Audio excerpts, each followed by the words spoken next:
మంది నా నియోజకవర్గం వాళ్ళు నేను కూర్చొని రాత్రి 11 గంటలకు ఇదే పెద్దిరెడ్డి రామచంద్రారెడ్డి వచ్చి నా కాళ్ళు పట్టుకొని నన్ను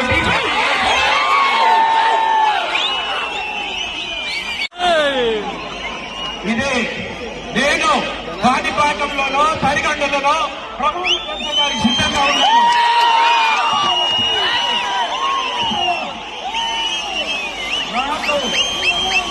నాకు కాళ్ళు పట్టుకుంటే అలవాటు లేదు. నేను సగౌరవంగా అమర్నాథ్ రెడ్డి కొడుకుని నేను చెప్పాను. ఇలా కథ చాలా ఉంది, ఇలా కథ చాలా ఉంది.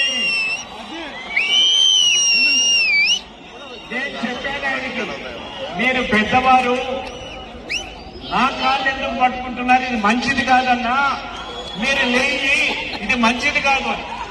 నువ్వు కిరణ్ నువ్వు కాకన్నా అంటే నాకు సపోర్ట్ చేయండి, నేను డీసీసీ ప్రెసిడెంట్ అవుతానని నా కాళ్ళు పట్టుకొని 50 మంది నా నియోజకవర్గం తాకట్టు పెట్టము.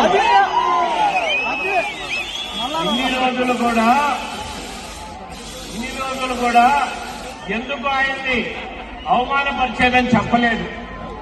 కానీ